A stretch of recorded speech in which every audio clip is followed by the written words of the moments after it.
Bismillahirrahmanirrahim. Assalamualaikum warahmatullahi wabarakatuh. Selamat pagi anak-anak, apa kabar? Semoga semuanya selalu dalam keadaan sehat ya. Seperti biasa, sebelum belajar jangan lupa untuk sarapan dan berdoa terlebih dahulu. Hari ini kita belajar tentang matematika, yaitu materi pecahan senilai. Kita akan mempelajari materi tentang apa itu pecahan senilai dan bagaimana cara mencari pecahan senilai. Di kelas 3 kalian pasti sudah mempelajari tentang apa itu pecahan, ya kan? Nah, apakah ada yang masih ingat? Sebelum kita mulai mencari pecahan senilai, Ibu akan bahas sedikit dulu ya tentang pecahan. Pecahan adalah pembagian dua bilangan bulat dengan bilangan yang dibagi disebut pembilang dan bilangan pembagi disebut dengan penyebut. Pecahan biasa, contoh 2/9. Bilangan 2 ini yang di atas adalah pembilang, sedangkan bilangan yang di bawah 9 itu adalah penyebut. Contoh, Ibu mempunyai 3 buah persegi panjang nih yang memiliki bagian yang berbeda. Persegi panjang yang pertama itu Ibu bagi menjadi 3 bagian. Nah, berapakah bentuk pecahan dari bagian yang diarsir? Ya, dibacanya adalah 1/3 karena ada 1 bagian yang diarsir dari total 3 bagian. Lanjut, gambar yang kedua, Ibu membaginya menjadi 6 bagian dan ada 3 bagian yang diarsir, berarti dibacanya adalah 3/6. Nah, gambar terakhir ada 2 bagian yang diarsir dari total 4 bagian, berarti dibaca 2/4. Sudah paham ya sampai sini? Sekarang kita lanjut ke materi pecahan senilai. Pecahan senilai adalah pecahan yang dituliskan dalam bentuk berbeda tetapi mempunyai nilai yang sama. Pecahan senilai dihubungkan dengan tanda sama dengan. Kita langsung masuk ke contoh nih. Ibu memiliki 3 buah lingkaran yang berukuran sama, tetapi memiliki bagian yang berbeda. Lingkaran yang pertama Ibu bagi menjadi 2 bagian, lingkaran kedua Ibu bagi menjadi 4 bagian, lingkaran ketiga Ibu bagi menjadi 8 bagian. Sekarang Ibu arsir ketiga lingkaran tersebut dengan luas daerah yang sama. Lalu, apakah bentuk pecahan dari ketiga lingkaran tersebut akan sama? Tentunya berbeda ya, karena ketiga lingkaran ini memiliki bagian yang berbeda. Coba kita perhatikan, lingkaran pertama itu bentuk pecahannya adalah 1/2, karena ada 1 bagian yang diarsir dari total 2 bagian. Sedangkan lingkaran kedua bentuk pecahannya adalah 2/4 karena ada 2 bagian yang diarsir dari total 4 bagian. Lingkaran ketiga bentuk pecahannya adalah 4/8 karena apa? Ya betul, karena ada 4 bagian yang diarsir dari total 8 bagian. Tetapi perlu diingat ya anak-anak, walaupun bentuk pecahan dari ketiga lingkaran ini berbeda, tetapi ketiga lingkaran ini memiliki persamaan, yaitu luas daerah yang diarsir sama besarnya. Jadi, ketiga lingkaran ini memiliki nilai pecahan yang sama. Dan dapat disimpulkan sebagai berikut. Luas daerah yang diarsir pada lingkaran itu adalah sama, sehingga dapat dikatakan bahwa pecahan 1/2 senilai dengan pecahan 2/4 dan 4/8, atau bisa kita tuliskan sebagai 1/2 sama dengan 2/4 sama dengan 4/8.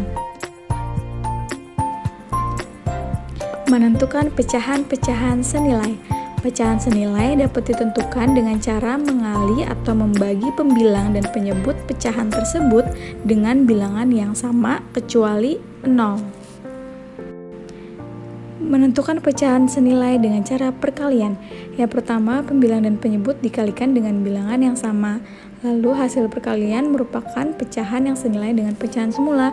Kita masuk ke contoh ya. Contoh, tuliskan 2 pecahan yang senilai dengan 2/4 dengan cara perkalian. Kita cari dulu yang pertama nih, 2/4. Sama dengan, kita tulis lagi 2/4. Karena 0 tidak bisa, dan kalau kita mengalihkan dengan 1 hasilnya sama, Jadi kita coba mulai dari 2 ya, dari bilangan 2 ya. 2 dikalikan 2. Penyebutnya juga harus dikalikan dengan 2 ya. Jadi 4 dikali 2 sama dengan 2 kali 2 sama dengan 4. 4 dikali 2 sama dengan 8. Jadi 4/8. Sudah dapat tuh kita satu pecahan yang senilai dengan 2/4. Lanjut ke nomor 2. Kita cari lagi pecahan yang lain. Ditulis lagi 2/4, lalu kita kalikan dengan 3. Begitupun dengan penyebutnya kita kalikan dengan 3. Sama dengan 2 kali 3, 6. 4 kali 3 sama dengan 12, berarti 6/12. Jadi, pecahan 2/4 senilai dengan pecahan 4/8 dan 6/12, atau bisa ditulis dengan 2/4 sama dengan 4/8 sama dengan 6/12. Sekarang cara menentukan pecahan senilai dengan cara pembagian. Caranya sama seperti perkalian, cuma kalau ini dibagi ya. Syaratnya sama nih, pembilang dan penyebut dibagi dengan bilangan yang sama, harus yang sama kecuali 0. Langsung kita mulai di contoh aja ya. Tuliskan dua pecahan yang senilai dengan 4/12 dengan cara pembagian. 4/12 sama dengan 4/12. 4-nya kita bagi 2, pembilangnya kita bagi 2, 12-nya sebagai penyebut kita bagi juga dengan 2. Sama dengan 4 dibagi 2 sama dengan 2, 12 dibagi 2 sama dengan 6, jadi 2/6. Sudah ketemu satu, sekarang kita cari satu lagi nih. 4/12 kita bagi dengan bilangan berapa ya? Kira-kira kalau dibagi dengan bilangan 3 bisa nggak ya? 12-nya bisa ya, tapi 4-nya tidak bisa, sedangkan ini harus dibagi dengan bilangan yang sama. Jadi kita tidak bisa membagi dengan bilangan 3. Berarti coba kita bagi dengan bilangan 4. 4 dibagi 4 dan 12 dibagi 4 sama dengan 4 dibagi 4 sama dengan 1. 12 dibagi 4 sama dengan 3. Hasilnya adalah 1/3. Jadi, pecahan 4/12 senilai dengan pecahan 2/6 dan 1/3, atau bisa ditulis sebagai berikut. 4/12 sama dengan 2/6 sama dengan 1/3. Bagaimana anak-anak? Semoga bisa dipahami ya. Berikut adalah tugas kalian untuk hari ini. Silahkan dikerjakan dengan baik dan jangan bosan-bosan untuk belajar ya. Cukup sekian pembelajaran hari ini, semoga dapat dipahami dan bermanfaat untuk anak-anak semua. Terima kasih. Wassalamualaikum warahmatullahi wabarakatuh. Sampai bertemu di pembelajaran selanjutnya.